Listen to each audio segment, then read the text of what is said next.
Puji Tuhan. Salam Bapak Ibu. Hanya sebagian toh. Salam Bapak Ibu. Ya puji Tuhan. Ya gitu semangat. Ya.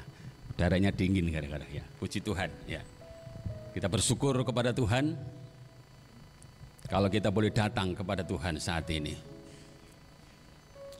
Biarlah kita rasakan zaman Tuhan.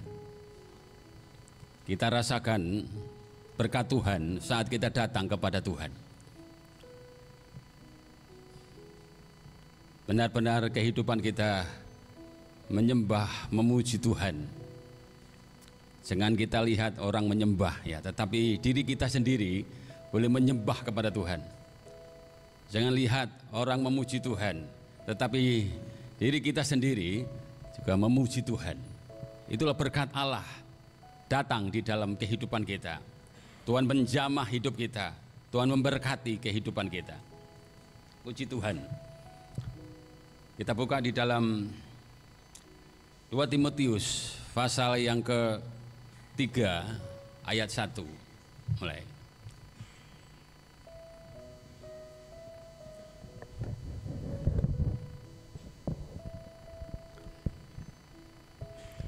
Dua Timotius pasal 3 ayat 1 sampai ayat yang keempat saja. Ketahuilah bahwa pada hari-hari terakhir akan datang masa yang sukar.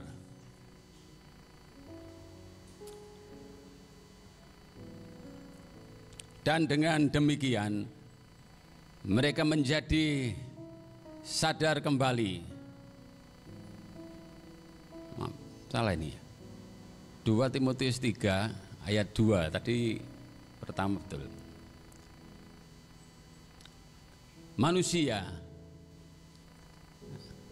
Manusia akan mencintai dirinya sendiri dan menjadi hamba uang. Mereka akan membual dan menyombongkan diri. Mereka akan menjadi pemfitnah.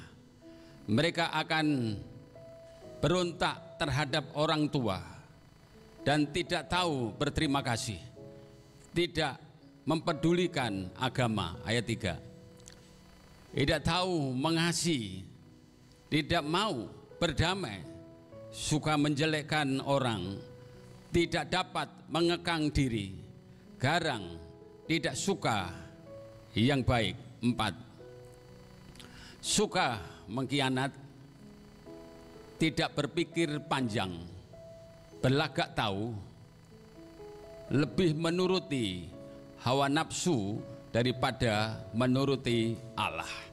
Ya. Kita melihat, kita boleh membaca ayat yang kita baca, bagaimana keadaan manusia di akhir zaman. Bahwa akhir zaman datang masa yang sukar.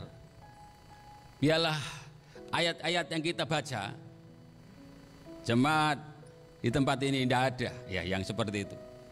Amat terlebih yang berkata bahwa tidak peduli akan agama ya. Itu sangat parah sekali, apalagi peduli akan Tuhan. Bapak Ibu yang dikasihi oleh Tuhan, tentunya kita akan peduli dengan Tuhan. Kita akan hormat, kita akan takut kepada Tuhan. Melalui ayat yang kita baca, firman Allah kami ambil tema menang atas masa yang sukar. Mau menang saudara? Amin. Kita semua tidak mau kalah atas masa yang sukar. Ya. Tadi pujian terakhir, jangan menyerah. Ya. Maju terus di dalam Tuhan. Menghadapi segala sesuatu. Ya. Masa yang sukar, apa itu masa yang sukar? Beban berat adalah masa yang sukar. Kesukaran-kesukaran yang kita alami, himpitan-himpitan yang kita alami, jangan menyerah. Mari kita menang di atas masa yang sukar ini. Kita tahu bahkan ditulis, diberitakan di media-media massa bahwa tahun ini terjadi masa yang sukar, baik perekonomian, baik moral, penuh dengan kejahatan, teknologi dan sebagainya. Banyak para pekerja di PHK karena apa? Diganti dengan robot. Oleh karena itu mari dengan masa yang sukar ini kita tahu Tuhan tidak pernah tinggalkan kita. Allah yang berjanji tidak pernah tinggalkan atas kehidupan kita. Dia senantiasa menolong dan menolong atas kehidupan kita. Bagaimana caranya kita menang atas segala masa yang sukar itu?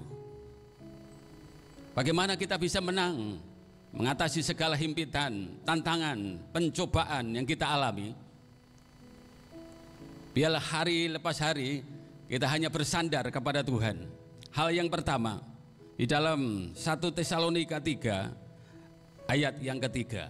1 Tesalonika 3 ayat yang ketiga. Supaya jangan ada orang yang goyang imannya karena kesusahan ini, atau dengan kata lain masa yang sukar ini. Jangan ada yang goyang imannya. Kamu sendiri tahu bahwa kita ditentukan untuk itu. Ya. Bapak Ibu yang dikasihi Tuhan, garis bawahi, ya, jangan ada orang yang goyang imannya. Bahwa masa yang sukar, dengan kesusahan, dengan himpitan. Dan ayat bagian akhir katakan bahwa kita ditentukan untuk itu. Yesus datang ke dunia sebagai hamba penuh dengan penderitaan. Ayat yang berkata bahwa kemarin beberapa minggu yang lalu kami sampaikan bahwa saudara dan saya dipanggil untuk melayani. Alkitab tidak katakan saudara dan saya dipanggil menjadi bos, tidak ada. Untuk melayani. Bapak Ibu dipanggil untuk menderita bersama dengan Kristus. Tetapi di balik penderitaan, di balik pencobaan yang ada kemuliaan Allah yang Tuhan nyatakan, yang Tuhan berikan di dalam kehidupan kita. Hal yang pertama sesuai dengan ayat yang kita baca, supaya saudara dan saya hadapi masa yang sukar itu bersama Yesus. Amin saudara. Mari kita hadapi bersama Yesus. Alkitab katakan kita akan lakukan segala perkara yang gagah perkasa bersama Yesus, ya. Kita lakukan, kita pasti mengalami kemenangan.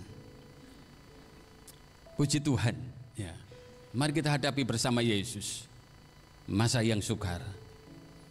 Kita tahu bagaimana Yusuf, ya, yang disayang oleh orang tuanya yang tertulis di dalam firman Allah. Dia diberikan sebuah yang paling indah. Dan kita melihat, kita tahu bagaimana keadaan Yusuf. Yusuf dibenci oleh saudara-saudaranya. Dia dibuang, dimasukkan sumur, dilaporkan kepada orang tuanya bahwa Yusuf diterkam binatang buas. Kita bisa melihat, kita bisa bayangkan, kita bisa renungkan bagaimana masuk di dalam sumur. Berbeda dengan sumur yang ada di sekitar kita, mungkin 3 meter bahkan 1 meter sudah keluar air, apalagi musim hujan ini. Nah, di sana saudara mungkin saat itu kering, ya. Mungkin 20 meter bisa masuk. Tidak hanya itu saja, dijual sebagai budak, ya. Itulah masa-masa yang sukar. Tetapi Alkitab tidak mencatat Yusuf mengeluh. dia difitnah masuk penjara. Tetapi di balik masa yang sukar yang dia hadapi bersama dengan Tuhan, bersama dengan Allah, dia melakukan perkara yang besar. Dia menjadi Perdana Menteri di Mesir. Dia menjadi orang nomor 2 di Mesir. Bapak Ibu yang dikasihi oleh Tuhan, mari kita hadapi masa yang sukar ya, bersama dengan Kristus. Kisah Rasul 14 ayat yang ke-22. Kisah Rasul 14 ayat 22.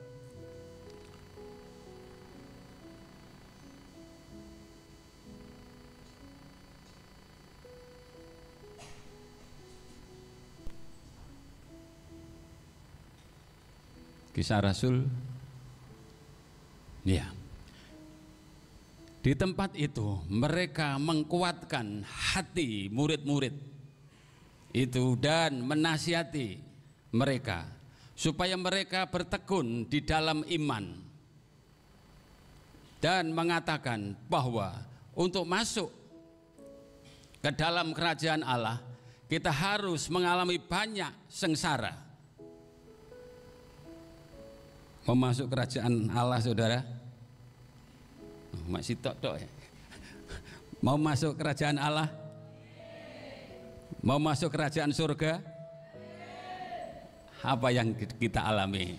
Untuk masuk kerajaan Allah, kita harus mengalami banyak apa? Agak munin ya. Banyak sengsara, banyak penderitaan. Firman Allah katakan ini. Ya. Rasanya berat kalau doa pagi, enak ya, kemulan ya, dingin-dingin. Apalagi doa pagi di gereja harus jalan. Kalau kehidupan kita dihadapkan dengan kesengsaraan, dengan masa yang sukar ini, ya, di balik kesukaran ada kemuliaan, ada berkat, ada mujizat yang Tuhan berikan di dalam kehidupan kita. Ya. Bapak Ibu yang dikasihi oleh Tuhan, ya.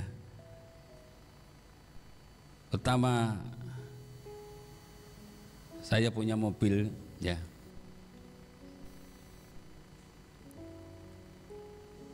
Beli ban saja tidak bisa, saya harus cari ban bekas, ya saudara.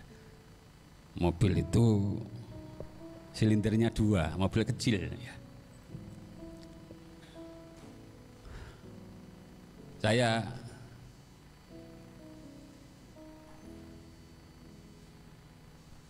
naiki bersama hamba-hamba Tuhan rombongan di seminar di Kediri, ya saudara.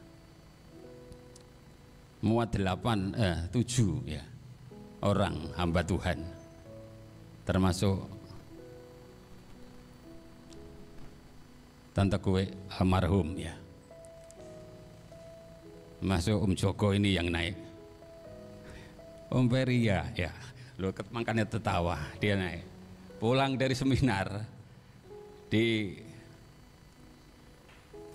Muneng, ya, belokan Muneng itu, bannya pecah, ya saudara. Saya tidak bisa pertama kali, ya. Lagi mungkin belajaran nyopir saya, jalan bannya pecah, akhirnya guling, ya. Tengah jalan, umuran Tuhan tidak ada bis, ya saudara. Om Joko ini dari sekarang tahu-tahu kok di luar, ya, tidak tahu siapa yang mengeluarkan, ya. Bapak Ibu yang dikasih oleh Tuhan, saya pikir apa aku kau oleh duwe mobil, ya Tuhan. Akhirnya Bapak yang memimpin seminar itu, Bapak Manowah, ya, berhenti. Loh, itu tadi yang ikut seminar, dikasihlah uang yang 100.000 pada saat itu untuk servis mobil itu, ya pas, ya saudara. Pada saat itu kaca belakang pecah semua. Di balik tantangan ada kemuliaan Allah ya. Yang saya mau nolak, om saya ikut ya. Wah, ini bannya ini ban kan isiran ya. Pasti pecah. Nanti tidak tahu, tapi buktinya pecah ya. Saya sungkan kalau menolak ya hamba Tuhan ya. Bapak Ibu yang dikasihi oleh Tuhan, dia berhenti sampai situ ya. Tahun 2025 saya diberkati Tuhan mobil baru ya, tidak bayar ya, mobil baru saya ambil, saya menangis ya, di Surabaya, di dealer Surabaya. Bapak Ibu yang dikasihi oleh Tuhan, mari sesuai dengan komentar atau komen dari pemimpin pujian, maju terus di tengah tantangan yang hebat, maju terus di tengah-tengah kesulitan, kesukaran yang ada. Mari maju di dalam Tuhan, lebih sungguh-sungguh lagi di dalam Tuhan ya. Tuhan akan nyatakan perkara-perkara yang hebat di dalam kehidupan kita. Tuhan nyatakan hal-hal yang luar biasa di dalam kehidupan kita ya.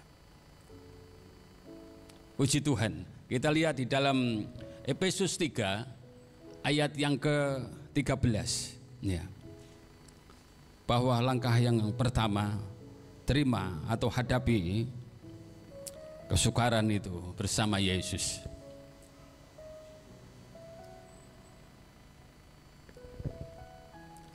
Sebab itu aku minta kepadamu supaya kamu jangan tawar hati melihat kesesakanku, karena kesesakan itu adalah kemuliaanmu. Luar biasa apa yang disampaikan oleh Rasul Paulus ya. Jangan tawar hati melihat kesesakanku, penderitaanku, masa sukar yang dialami oleh Rasul Paulus ya, di Efesus ini. Demikian boleh menasihati saudara dan saya supaya kita jangan sampai tawar hati melihat, mengalami kesesakan, mengalami masa sukar. Kita maju terus di dalam Tuhan.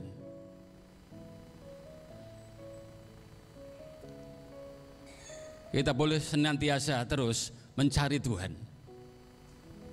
Kita senantiasa boleh bergumul untuk kemuliaan nama Tuhan.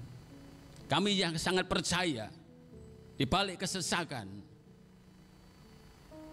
di balik tantangan yang kita hadapi, Allah nyatakan kuasanya, Allah nyatakan mujizatnya di dalam kehidupan kita. Hal yang kedua,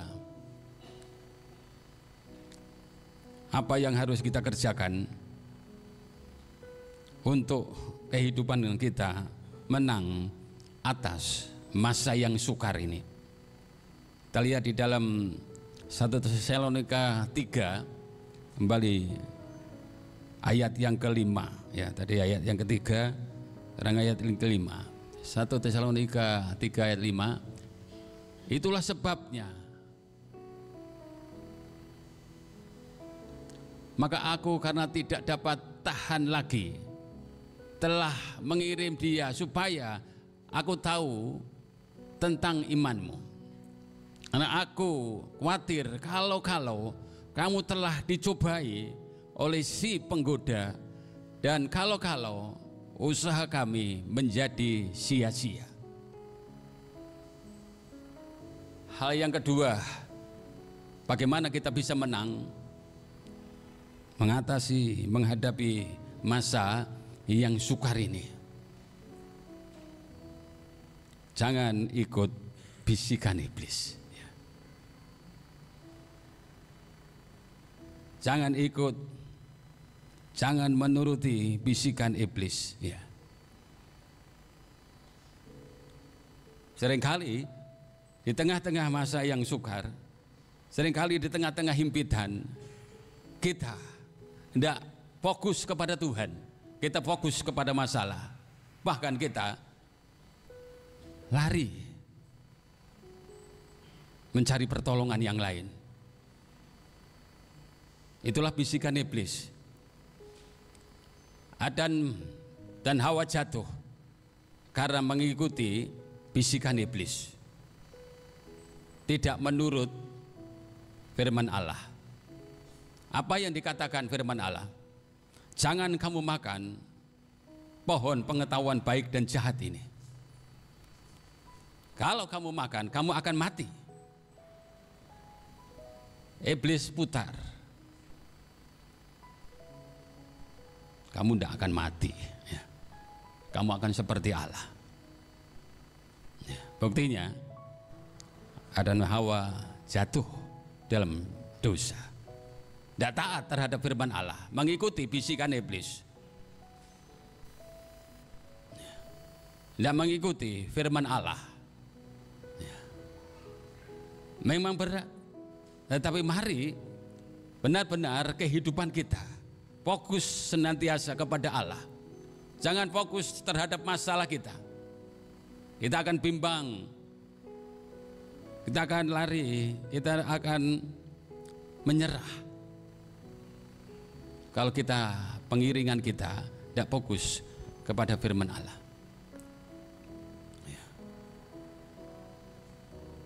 Apa akibatnya kalau kita mengikuti bisikan iblis?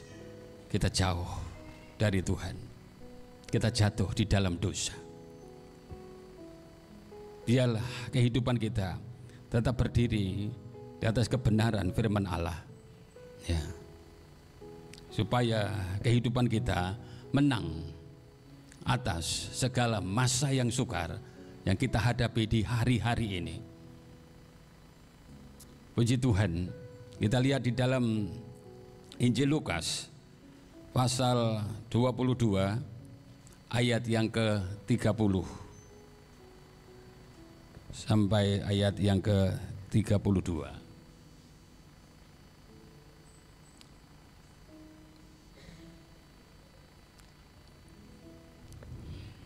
Ini perkataan Yesus kepada Petrus, bahwa kamu akan makan dan minum semeja dengan aku di dalam kerajaanku, dan kamu akan duduk di atas tahta untuk menghakimi ke-12 suku Israel.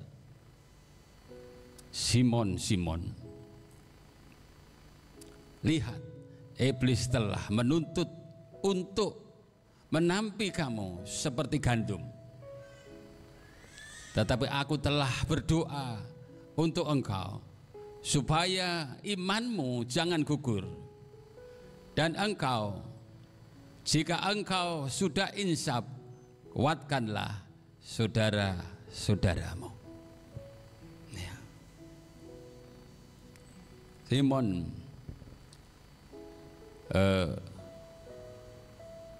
dibisiki iblis, ya.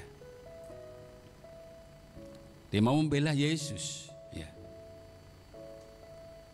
Dia mau, ya, membela Yesus. Dia mau masuk penjara, dia mau mati, ya. Ayat selanjutnya, ayat yang ke-33, ya, inilah pernyataan Simon. Jawab Petrus, Tuhan, aku bersedia masuk penjara dan mati bersama-sama dengan engkau. Padahal Yesus katakan, Simon, Simon, lihat, iblis telah menuntut engkau, iblis telah menampi engkau seperti gandum.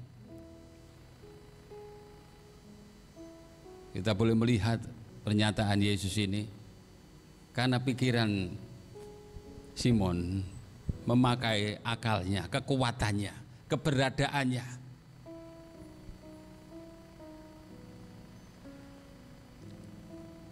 Kekerasannya, ya. Simon pakai pikiran dunia ini. Dia mau membela Yesus, ya. Dia mau masuk penjara. Inilah kalau kita boleh melihat masa yang sukar dihadapi oleh Simon. Ya. Tetapi Yesus mengingatkan, ya. Yesus menegur atas Simon supaya kembali ke jalan yang benar. Pernyataan Simon, dia mau masuk penjara, mau mati bersama Yesus, ditanya oleh seorang budak, dia telah menyangkal 3 kali. Simon menyangkal Yesus 3 kali. Jangan pakai kekuatan kita, keberadaan kita di dalam kita menghadapi masa yang sukar ini. Biarlah kita senantiasa hidup bersama Tuhan, hidup sesuai dengan rencana dan kehendak Tuhan saja. Puji Tuhan, itu hal yang kedua. Jangan turuti bisikan iblis, tolak bisikan iblis. Apa yang dikatakan firman Allah dalam kitab Efesus, saja kita baca tentunya. Jangan beri kesempatan kepada iblis. Ya, kalau kita beri kesempatan kepada iblis, iblis senang saja terus menguasai atas kehidupan saudara dan saya. Hal yang ketiga, dalam 1 Tesalonika 3 ayat yang ke-10, ya, kembali ke Tesalonika 3 ayat 10. Siang malam kami berdoa sungguh-sungguh supaya kita bertemu muka dengan muka dan menambahkan apa yang masih kurang pada imanmu. Kita boleh melihat, kita boleh renungkan, siang malam kami berdoa sungguh-sungguh. Apakah siang malam kita berdoa? Hal yang ketiga ini, hadapi masa yang sukar dengan doa. Hal yang ketiga, untuk kita menang menghadapi segala tipu daya kuasa kegelapan, menghadapi pencobaan, menghadapi tekanan yang ada. Biarlah kehidupan kita berdoa kepada Allah, berdoa dengan sungguh-sungguh. Selama ini mungkin kita berdoa hanya biasa-biasa saja, oh pokoknya berdoa. Saya ya berdoa ya 5 waktu ya. Bangun pagi, terima kasih Tuhan, sehat Tuhan. Makan pagi kita berdoa, terima kasih. Makan siang kita berdoa, terima kasih. Makan malam kita berdoa, terima kasih. Mau tidur, terima kasih. Berdoa. Berdoa tidak hanya kita mohon kepada Tuhan. Ada beberapa hal di dalam doa itu yang Tuhan senang. Sering banyak anak Tuhan yang tidak mengerti, banyak anak Tuhan yang tidak tahu bagaimana kita harus berdoa kepada Tuhan. Yang pertama, isi doa itu adalah penyembahan kepada Tuhan. Kita harus menyembah. Alkitab katakan, biarlah kita menyembah dengan roh dan kebenaran, sampai kehidupan kita disentuh oleh Tuhan, sampai hidup kita ini merasakan jamahan Tuhan. Ada kekuatan yang Tuhan beri dalam kehidupan kita saat kita menyembah kepada Tuhan.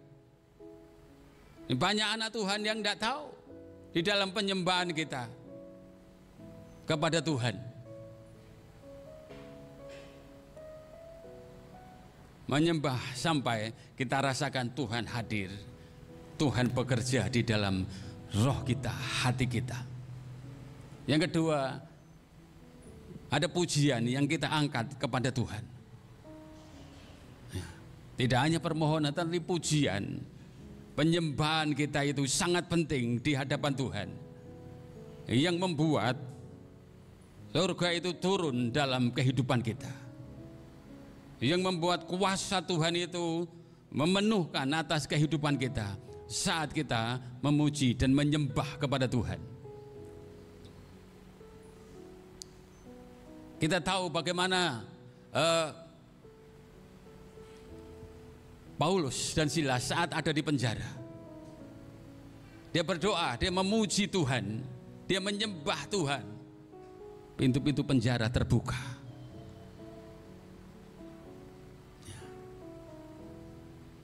Tadi saya katakan jangan hanya melihat orang menyembah kepada Tuhan.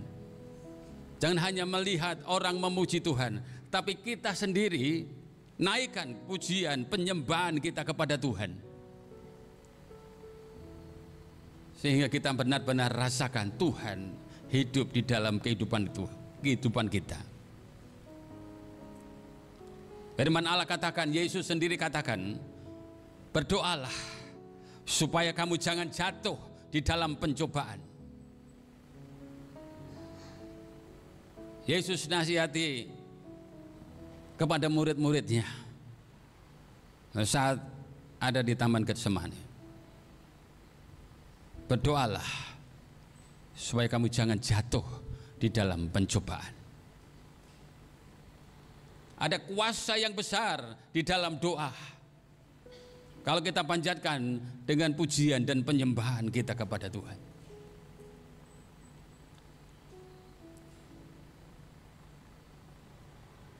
Ayat yang tidak asing lagi bagi kita. Doa orang benar besar kuasanya.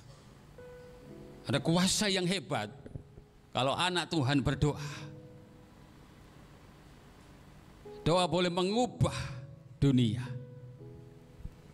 Terjadi kegerakan rohani, terjadi pertobatan. Ya.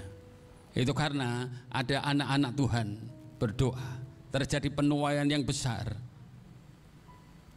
Karena ada anak-anak Tuhan yang berdoa. Oleh karena itu mari kesempatan ini pergunakan. Jangan lewatkan setiap hari tanpa doa, tanpa menyembah, tanpa memuji Tuhan. Mari kita usahakan ada waktu, sesibuk apapun, seberat apapun tantangan yang kita hadapi, biarlah kita boleh berdoa kepada Tuhan. Kita benar-benar mencari akan Tuhan. Kita benar-benar mencari akan wajah Tuhan. Allah berkata, firman Allah berkata bahwa carilah aku, maka kamu akan mendapatkan aku. Bapak Ibu yang dikasihi oleh Tuhan, doa dan doa itulah yang membuat kehidupan kita menang atas segala masa yang sukar. Kita lihat di dalam Filipi 4 ayat yang ke-6.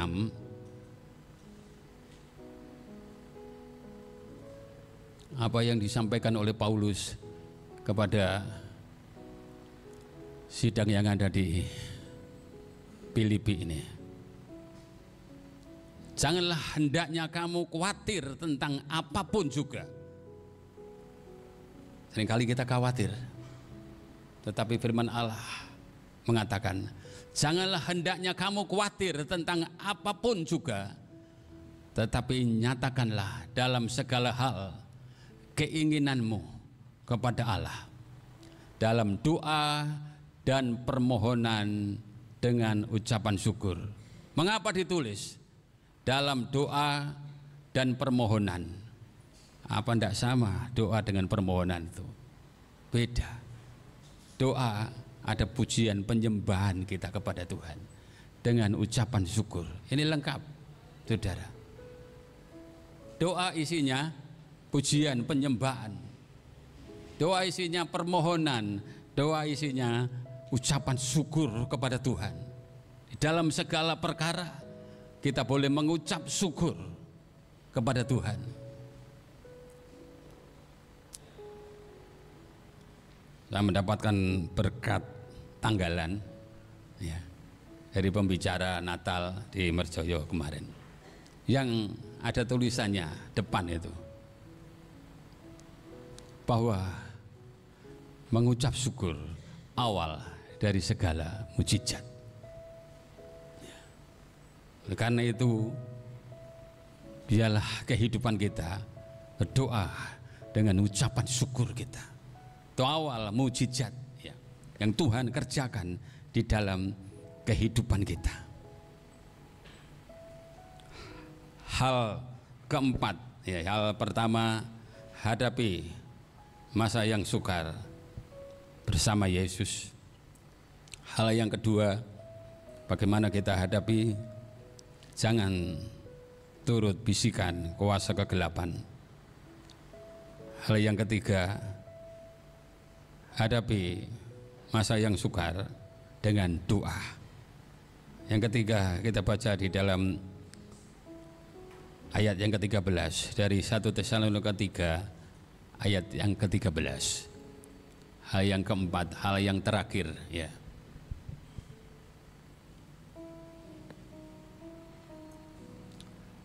Kiranya Dia mengkuatkan hatimu supaya tak bercacat dan kudus di hadapan Allah dan Bapa kita pada waktu kedatangan Yesus Tuhan kita dengan semua orang kudusnya. Hal yang keempat, mengkuatkan hati kita. Bagaimana kehidupan kita menghadapi masa yang sukar, menghadapi segala tindisan? Mengkuatkan hati kita, tetap percaya kepada Tuhan, tetap berdiri kokoh di atas kebenaran firman Allah, tidak goyang ya. Kita perlu perhatikan, jangan tawar hati, jangan menyerah ya, jangan tawar hati. Biarlah kita terus maju di dalam Tuhan, kita terus semangat di dalam Tuhan.